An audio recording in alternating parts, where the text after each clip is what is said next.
Hi. Um, this is a miniature lecture on Renita Weems and the article that I asked you to read about biblical interpretation and her way of interpreting the Bible. So let me see. Let's share screen.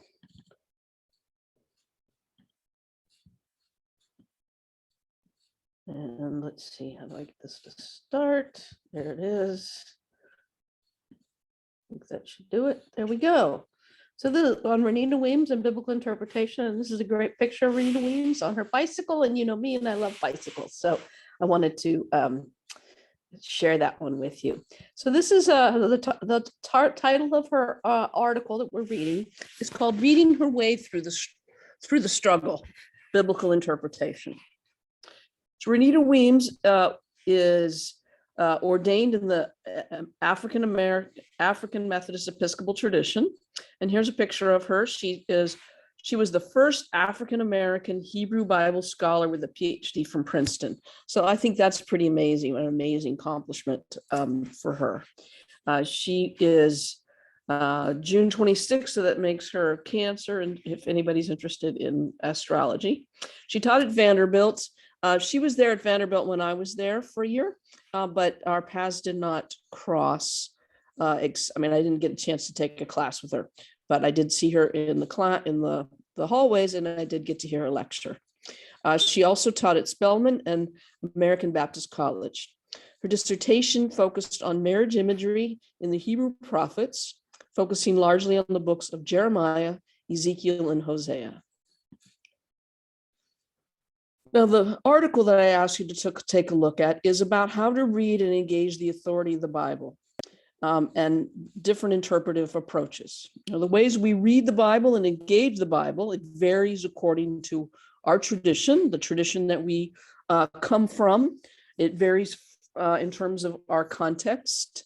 It varies in terms of what our theological commitments are, our values, and our strategic goals. And some of those things are things we're kind of stuck with, and some of those things are those factors are shaped and reshaped as we uncover some of our embedded theological assumptions, and as we grow and change in our own theological commitments in our own communities that we are involved in and that we are responsible to, as well as our own strategic goals. And Renita Weems constructs an approach for engaging the Bible from the perspective and context of African American women. So she's focused mostly on how can she help African American women, and particularly she's looking at African American laity and how they can engage the Bible in a way that can be a meaningful resource for persons from any marginalized community in shaping their modern existence, but she's particularly interested in African American women.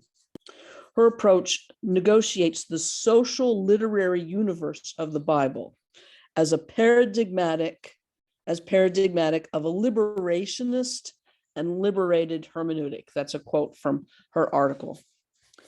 In terms of looking at biblical authority, which is the question that we're engaging for today, or one of the questions we're engaging for today, she lists several different approaches to interpreting the Bible and how to engage the Bible for the purpose of edification, for theology, and for formulating norms for behavior for African American women.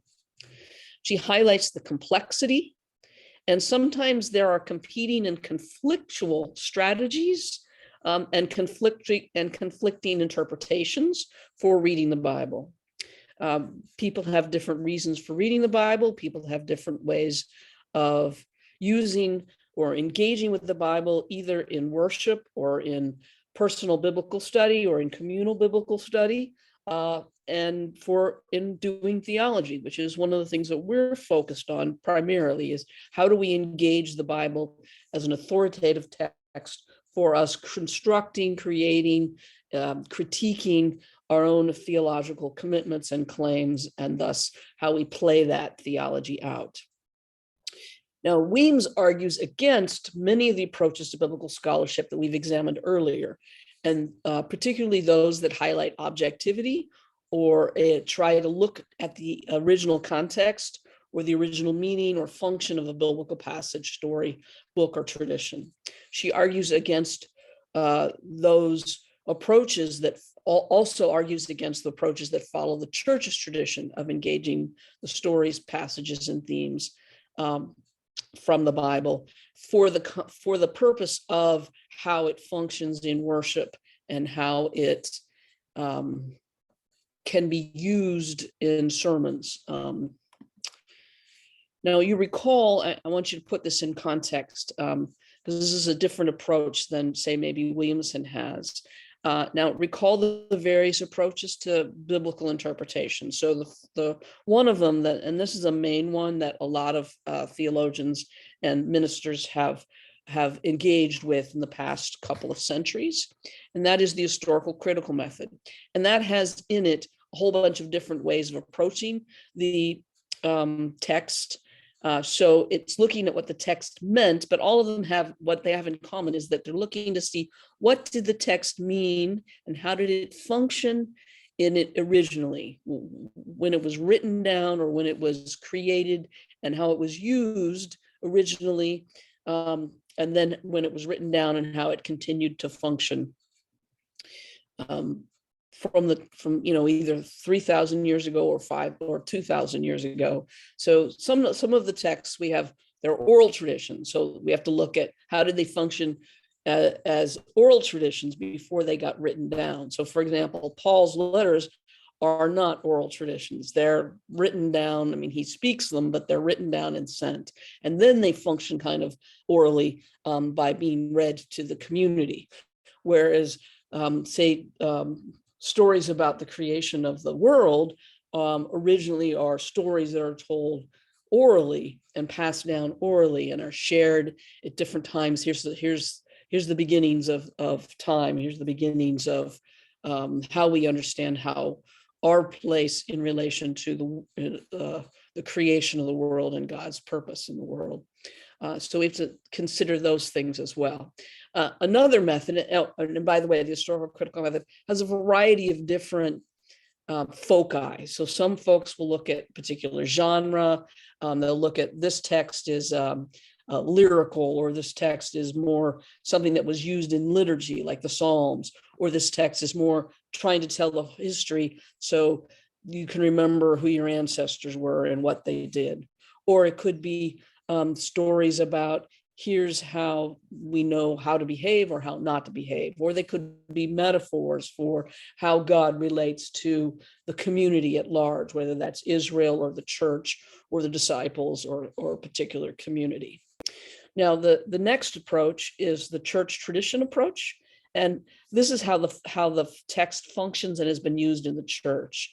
So now this is what happens in the community of faith that you're involved with, and what has happened throughout its history.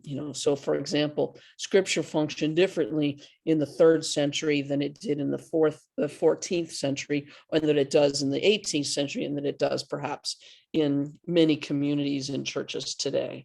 And even that, there's a variation across church communities as well. But the main point here is the approach to scripture as it is used heuristically to teach and to preach, homiletically as well. The third is an approach based on tradition, and this is the canonical approach. It looks at how a story or a particular text or passage or pericope fits into the whole canon and its consistency with other stories, claims, and values. So, for example, you might have a variant text that talks about something that other parts of the Bible don't really spend much time talking about. And so you wonder, well, how does that fit? I mean, is it kind of something that was particularly going on at that time that it was written, or is this something that is a theme throughout the biblical texts? And you might take a look at, well, here's a theme, here's something that people are dealing with at a certain time in history, in Israel, for example, in the history of Israel, and then later on it doesn't really become that important, or it's only kind of continued on as we are doing this in remembrance of our ancestors and what they've gone through, for example. And this is one of the advantages, I think, to canonical criticism is it helps us think about a story or a passage in the context of the whole biblical scripture itself, and how important is it and how does it function. And I think that's helpful when we're looking at, sometimes small passages get taken out and highlighted, and people make a big deal about them. For example, we might take a look at the ways in Leviticus that that a man should not lie down with a man.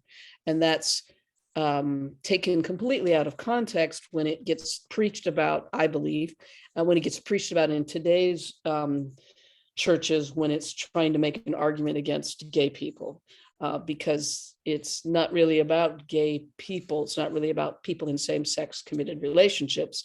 It has to do with a particular context 5,000, 4,000 years ago, when spilling seed was, men's seed was somehow problematic because it, the way that the biology was understood and the way that the goal, or one of the goals in the early Israel's life, was to make more Jews. And the best way to make more Jews is to have a lot of heterosexual sex with people you're married to, who are going to produce children that are going to be raised as good Jews and continue to make the community larger. That's not so much of an issue right now, and so perhaps that's an odd thing to highlight, an odd, small element in the biblical stories or the biblical histories or laws, and then that gets made into a big deal, as opposed to something like love your neighbor and care for those who are less fortunate yourselves, or look to the way that persons who are marginalized are treated. Those things are themes that go out throughout the texts, all of the texts. And so the canonical approach is trying to look at those kinds of questions as well. Then there are approaches that use human sciences. So it looks at the way our human sciences, our current sciences, can help us understand what's going on with the issues in the stories. So you might take a look at the story of Cain and Abel and look at, well, what does that have to say psychologically? So rather than look at Cain and Abel as one brother killing another brother, and it focusing on why some folks evident, not some folks, but somehow there's a breach in the notion of sin, and then that gets developed theologically as this notion of sin. But perhaps it could also be taken to look at how psychologically, how there's rivalry between siblings, and how sometimes that's related to the way that a parent or an authority figure values something that child brings, or doesn't value it. Anyway, the fifth approach, and this is the approach that Renita Weems takes herself, and it is the contextual approach. And this is such as liberation theology or feminist theology.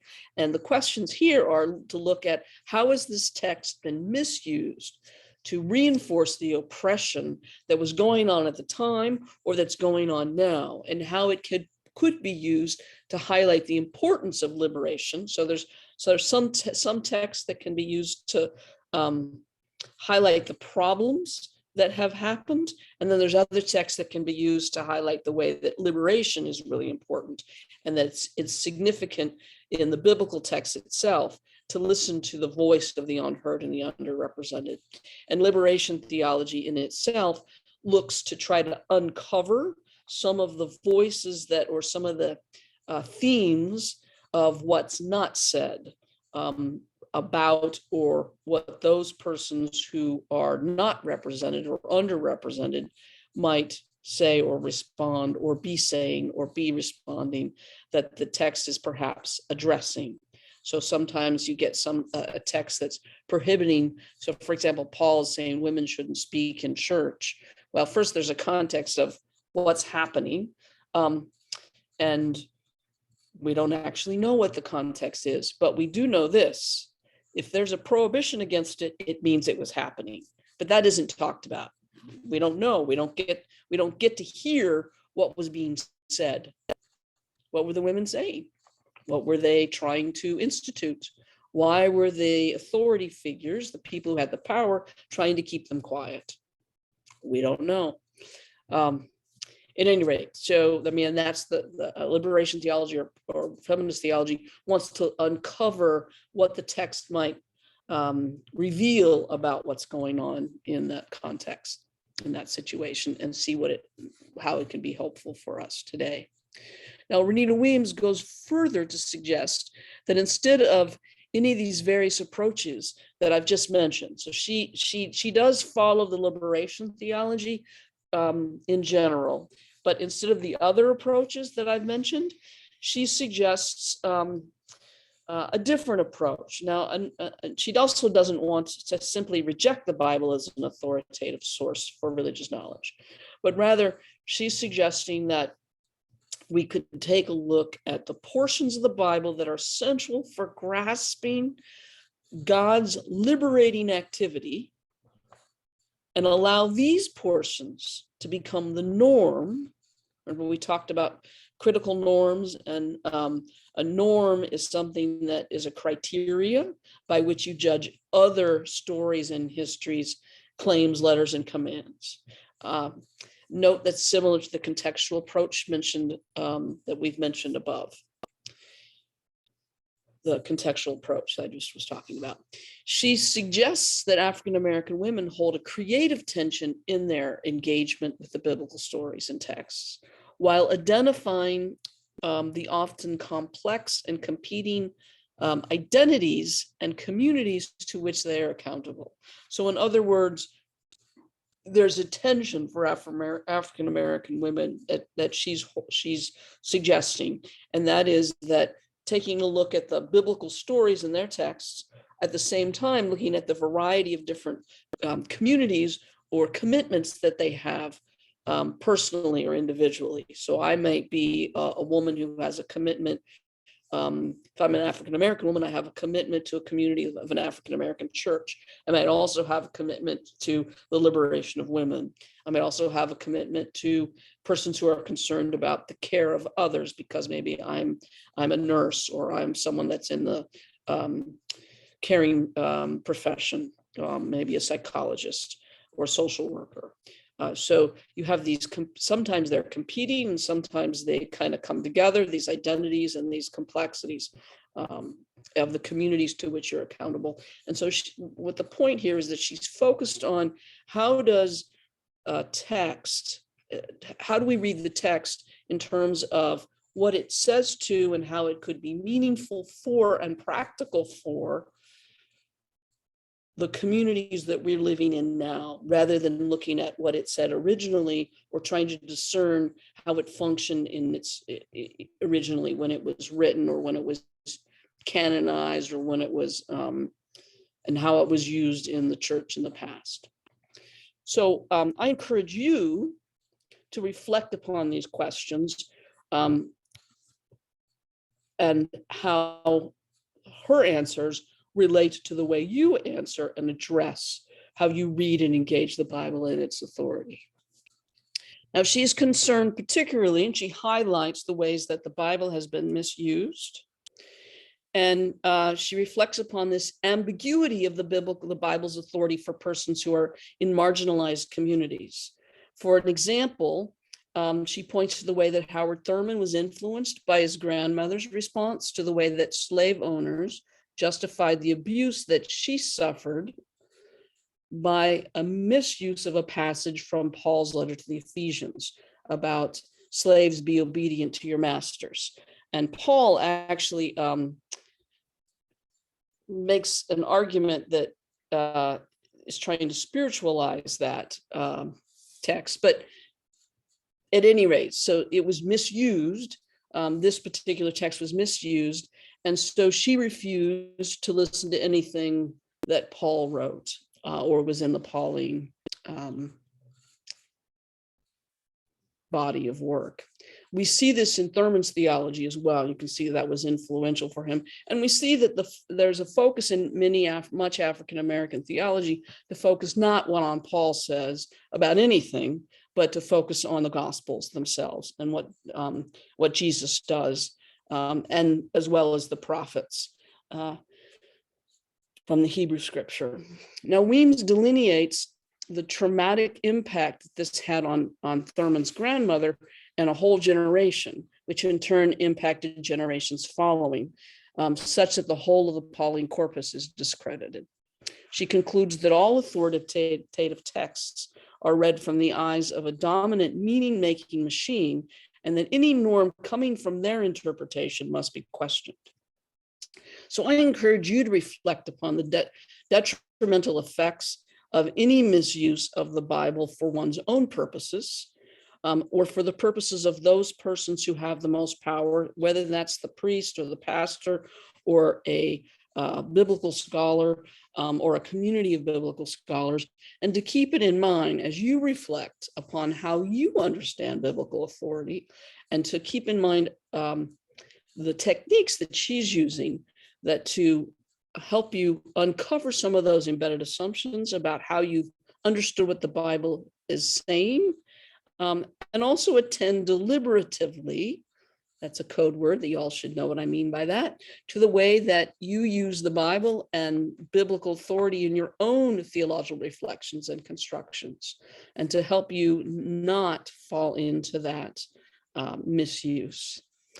Thus, Weems is leery of any claim of a proper way to read scripture or interpret scripture, and she argues for a more free reading of the Bible, one that is based on the experience of an individual and the experience of the community to which one belongs.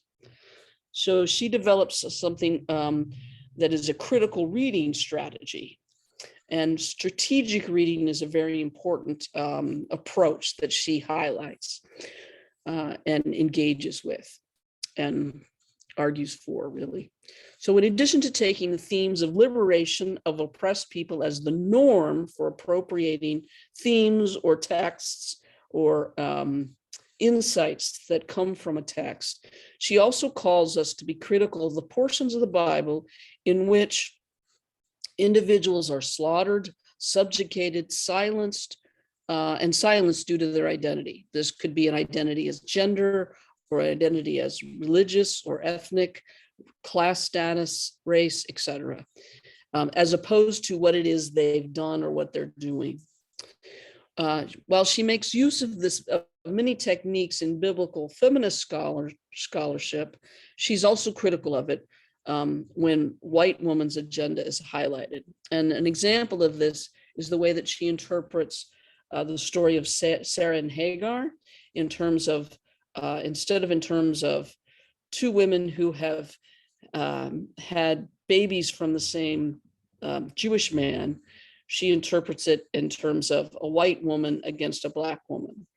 And she develops this interpretation of the story to reinforce her own experience that white women share, while white women share in the oppression based on gender, white women and Black women are not natural allies in the struggle against patriarchy. She posits the value of the Bible because it speaks to the deepest aspirations of oppressed people for freedom, dignity, and justice and vindication. She applies Malcolm X's principle, which was originally about empowering Blacks to defend themselves against anyone who tried to harm them. And she uses it or applies it to use whatever means necessary to recover the voices of the oppressed within the biblical texts. So then now, as we're coming to the conclusion here, There are two aspects of the process of deconstructing and reconstructing the Bible as an authoritative source I want you to take with you and think about as you're engaging this. So before a text that has been used or misused, I should say, to subjugate African-American women and to justify that subjugation, before that text can be used in any way that could be helpful as a resource, let alone an authoritative resource, the issues must be reviewed critically and carefully as alternative ways of engaging the Bible and a particular passage. And these alternative ways should be addressed using the following questions.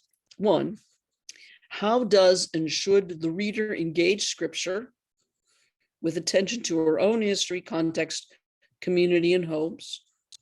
And two, how can the text be used for liberation for the reader and her community with attention to how it has been misused for oppression?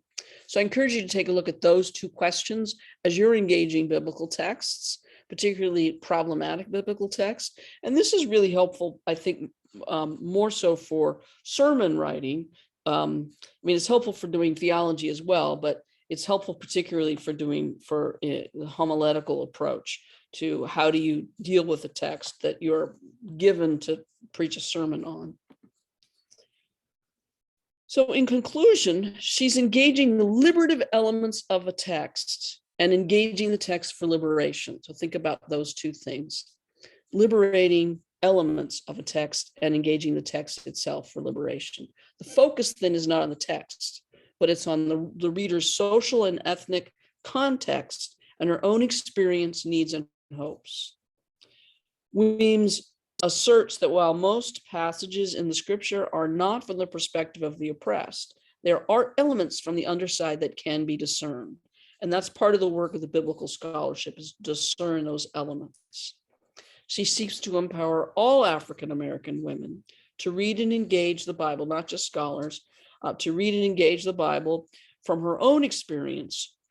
That's the African-American women, I should say, from their own experience, with special attention to the work of discerning those elements that speak to the liberative elements of a text and the ways that it can be liberating for African-American women.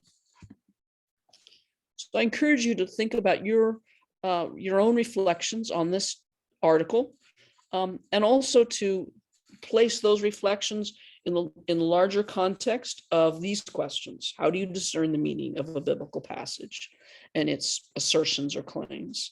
What is your approach to biblical interpretation in general, both as a theologian, as you're constructing your own theology, or you're looking critically on the theology that is in your tradition or your community, as well as when you're writing sermons or giving homilies? How do you understand the authority of the scripture itself?